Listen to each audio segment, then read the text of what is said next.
People who have worked at resorts, what's the most fucked up thing you've seen? Was working at a golf resort, and some guys took some booze out on the course in their bags, got too drunk. One guy didn't make it past the ladies' tee, so he had to do a streak through the pool area as punishment.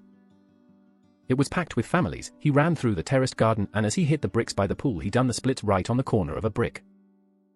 Sliced his ball bags open, one testicle dropped out, there's a lot of tubing in there. He tries to pick it all up and he starts screaming. All the kids and moms start screaming. Helivac had to land on golf course, pure chaos. No.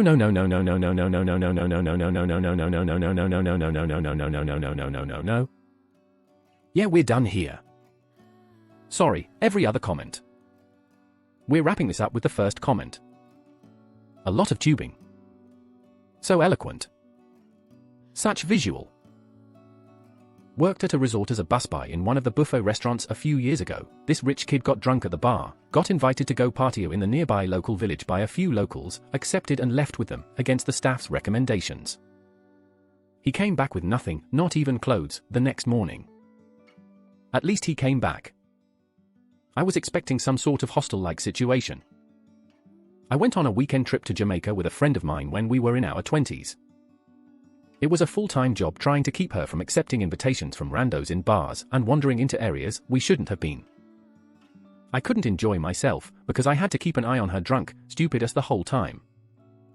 ETA, now that I'm thinking about it, I'm remembering one night after we left a bar that was directly across the street from our hotel, and she wanted to explore. After we had walked 1 block, there was literally no one on the street. It was totally dead, dark and deserted and no one around, and I kept telling her we had to go back, but she wouldn't listen to me. We walked a little bit farther, and then she wanted to go down an alley to see what was down there. I was like, bitch, do you want to die? I got frantic and insisted we go back. About that time, as if a miracle had occurred, a handsome cab appeared from down the street, on its way to the touristy area, and I convinced her that it would be really fun to take a ride in this horse-drawn carriage. Her drunk ass agreed, and we got back to the hotel okay. Fuck me. I can't believe we made it through that weekend unscathed. Jamaica? No, she went voluntarily. I worked in Yellowstone National Park, which has a resort. So close enough, one summer for seasonal work. We had several deaths that year, drownings, falling off mountains, hikers getting lost, etc., but the worst was the kid who nearly died hot potting. If you don't know, Yellowstone has over 10,000 geothermal features with acidity ranging from neutral to battery acid. And hot potting is when you find a spring that you can chill in like a sauna. It's very common if you know which spring to go to. There was a group of kids who were hot potting and probably getting drunk, and one wandered off and ended up accidentally breaking through the thin crust and falling into a spring that was incredibly acidic. When this happens, the boiling water, coupled with the acidity, eats away at your skin immediately. His skin from the waist down sloughed off, and I mean everything. My colleague was the one who answered the ER call. He spent a very long time in critical care, and we were all really shocked and happy that he survived. If I recall correctly, there was a death at Yellowstone not too long ago where a man fell into one of the hot springs, and they ceased recovery efforts for his corpse after a day because there wasn't any corpse left. I'm shocked he survived too. How do you even live with skin missing from half your body? Donor skin? Final graft is done with autograft. Until the sloughed off part has healthy new tissue, called granulation tissue, skin graft substitute like fish skin, cadaveric skin, other biosynthetic skin substitute etc. can be used to promote the formation of granulation tissue. For final grafting, they likely used his back skin because it is a large surface area and similar in quality. It can be done using split thickness where you basically shave off a nice thin layer of the topmost layer of the skin, mesh it out to increase the surface area, and place it on the raw surfaces, allowing the skin cells to start growing in between the meshed skin to fully incorporate it.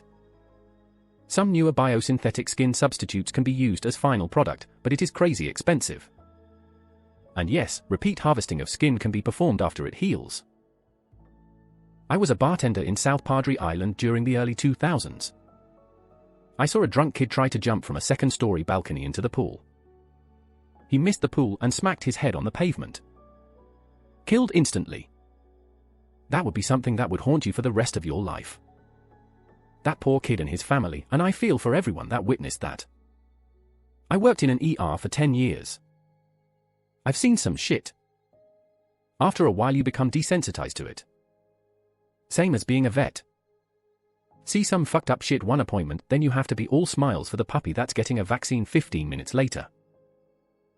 I worked at a hotel in Paso Robles that had private hot tubs outside every room, and we checked in a couple of squatters. They stayed holed up in the room for several weeks. When they figured out we were onto them and attempting to evict them, they smeared poop all over the walls. We had to call hazmat to clean it and remove all the carpet. Then after that incident, it was the most popular and requested room because it was all remodeled. The shit suite, please. Mountain resort that catered to wealthy hunters. 2 rooms decided that walking to each other's rooms was too much of a hassle, so decided to smash a huge hole in the wall that separated them. Not even contrite about it, stayed for 3 more days. And the resort was privately owned by a family, it wasn't some big chain. 2 of my cousins did this in an apartment complex once. They made friends with their neighbor, started partying together, and one night decided to knock down the adjoining living room wall. They got away with it for a while until pest control ratted them out. They were getting evicted anyway. Just yikes all around. They were fun as kids. Got crazier and wilder, became drug-addicted teens. The ones that survived are totally avoided as adults. Some kids in my college did this once, confirmed by the longtime director of housing as true, and pretty much got away with it, too. Here is how the story goes. My college specializes in engineering, construction management, and civil engineering. And nearly all of their dormitories are suite style, 2 to 4 people per bedroom, 3 to 5 bedrooms per suite. So this basically means you have between 6 and 12 students in a single suite. All of them familiar with at least some aspects of demolition or construction of living quarters. So, one year, 2 neighboring suites became pretty good friends with each other, constantly in and out of each other's apartments, throwing group parties, etc. Eventually, they realized the hallways in each of their suites seemed to live up pretty well with one another, there is only the wall at the end of each hall separating them. So, they start doing their homework. The measure to make sure that the hallways do, in fact, align with one another. They cut a couple of test holes that they could patch if needed, so they could check for the presence of plumbing or other utilities. Apparently, the couple of architecture students even managed to get their hands on some of the original building drawings, and confirmed they weren't load-bearing or otherwise important beyond separating these 2 apartments. So, once they were satisfied they could knock out the wall without causing other problems.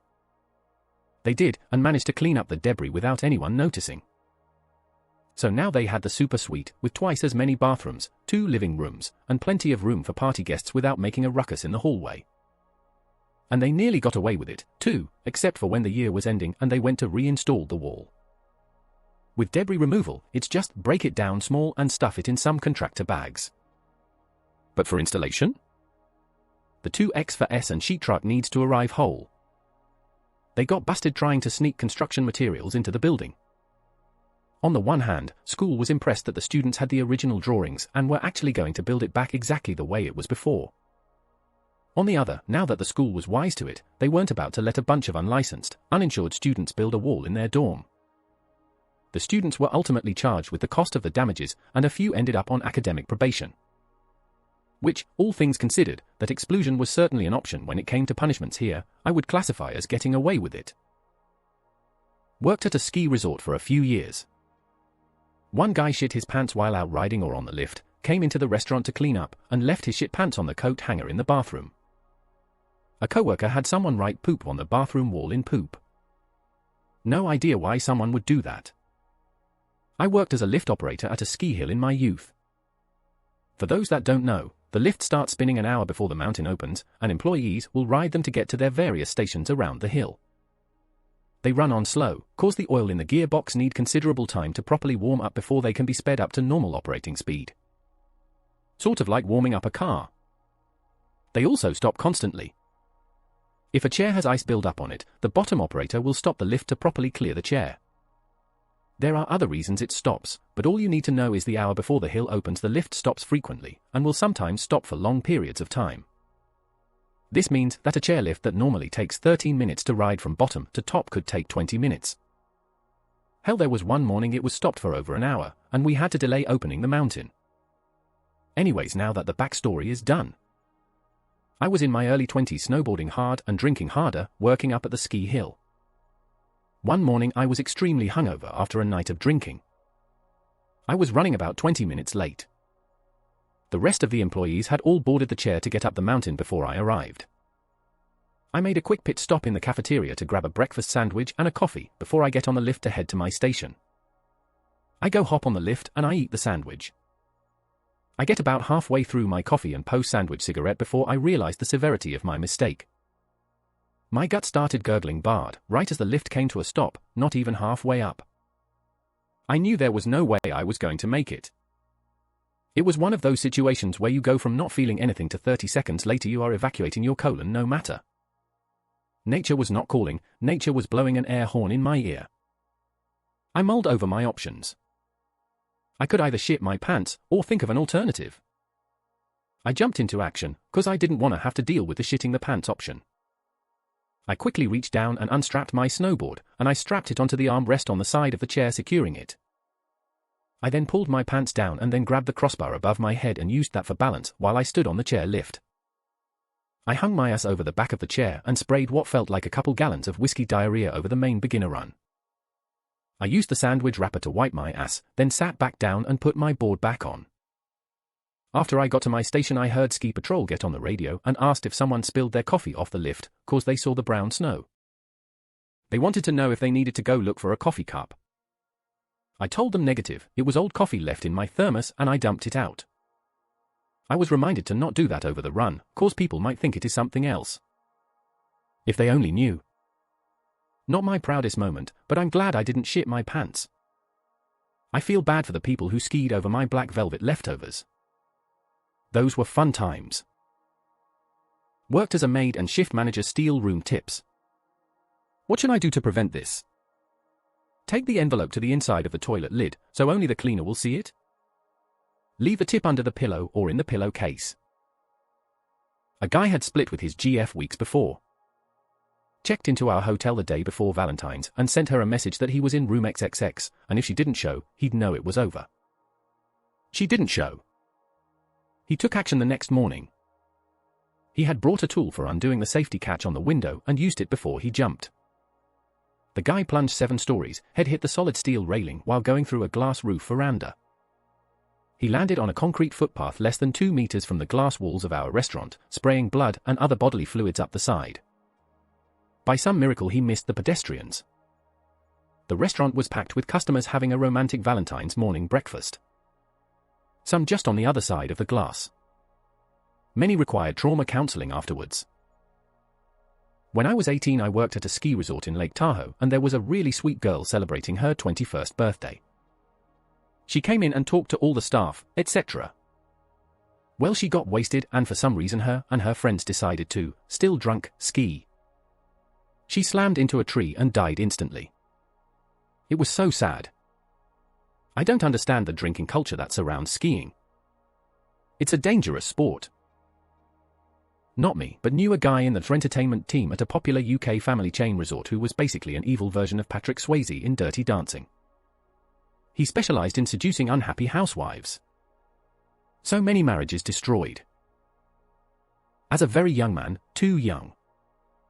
I used to work at a camping site in the south of Sweden for the midsummer festivals. There's probably not many fucked up things that I haven't seen. They used to leave their vehicles upside down, burning, when they left the premises. It looked like a war zone. It was a war zone. I saw that Ari Aster documentary about those.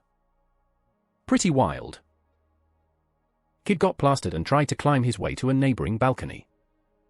Unsurprisingly, he fell. We staff weren't supposed to tell the other guests this though. This happened to my cousin. Fell 6 stories. Lived. Injuries were not the sort of thing that matter long term. IDK maybe when she's 50 her ankle will hurt when it rains. Suicide attempts. Normally they're discovered by housekeeping or the family. It happens surprisingly often and usually by people with kids and family staying there too. We did have a HIV+ person come to stay for the sole intention of dying away from his family back home. It was pretty messed up because he was at the end of his life, projectile vomiting and just a sad situation for him and all the people he involved in his death. Worked at the canyons in Park City as a lifty for a winter. worked the base lifts, including the gondola, and one day was working the top. At the lift across from the top of the gondola, Saddleback, I was randomly just watching midday as it calmed down and saw a woman and her kid hop on. Thought nothing of it obviously. A few minutes later the lift stops and doesn't start spinning for 15 to 20 minutes. During this time a ton of patrollers on sleds came ripping up under the lift. Came to find out that the woman had a seizure on the way up, didn't have the bar down and fell off and broke her neck. Died instantly while her kid watched. Patrollers got there as soon as they could but nothing they could do. We'll never forget helping the crying kid on the gondola to download with the patrollers. I am not epileptic or anything, but always put my bar down because of this now. Never know, man. Still think about it frequently during the winter, and it's been 10+ years. While working on the receiving dock, we had an ambulance arrive. Resorts don't like negative publicity, especially regarding the health of patrons, so emergency vehicles are directed to come through the back of the house, as it is referred to at most casino resorts. 2 EMTs come in pushing a gurney, and they are gone maybe 20 minutes, before they come back with a body covered by a white sheet. The funny gross part was that the body had an obvious erection poking up in the middle of the sheet. They chuckled when everybody stared at it and said that the victim died of a cocaine and Viagra overdose. Not a resort, but a high-end hotel. Kept getting calls for condoms to be brought to a room. Every 10 to 20 minutes. After 10 calls I brought a box. They opened the door to a full-on gangbang porn shoot right in front of me. Old man out with a proper death. 65 years old, wife rode him to death. Viagra and his heart didn't mix. Heard the whole story in the lobby as the crew upstairs radioed down to the chief on duty. Every single one of us guys lined up and saluted him on his way out on the stretcher. Was a 26Y Army vet recently retired, but only us guys knew the real reason behind the salute. The wife wrote the resort thanking us guys for saluting her husband on his way out. Management patted us on the back for it. I hate that most of these are about literal shit. La Jolla Beach and Tennis Club, 2006. I was part of the beach crew. I came upon a kid who had fallen while skimboarding and was bleeding on his face. Trophy wife mom was nearby as I called a paramedic on our radio. As we waited for the medic, I saw the shadow of a man walking up to us. I looked up and saw that he was wearing cowboy boots and jeans, very strange for being at the waterline on the beach. Then I saw he had a pint glass full of whiskey, a half-button shirt with a dragon on it, and crazy white hair blowing in the wind. That's when I recognized him as Bill, from Kill Bill. Yes, it was David Carradine and his wife and her kids. He kind of shrugged and walked on. I didn't see him again until later that night, when me and a couple colleagues had to physically carry him up the stairs to his room at the hotel next door because he was so drunk. Not terribly long after that I learned he died, but I will never forget that encounter. Resort worker found a snake, non-venomous, right outside the resort, which was located in a fairly natural, not highly developed area. Proceeded to pick up the snake by the tail and beat it to death against a wall, in front of guests. Little fucking idiot thought he was being a hero too. Didn't work at one but was enjoying lunch at an outside table in a resort in Puerto Morales when a coati mundi jumped up on the table of 4 next to me and just started eating their lunch. Everyone had a few drinks in them so there was mostly laughter.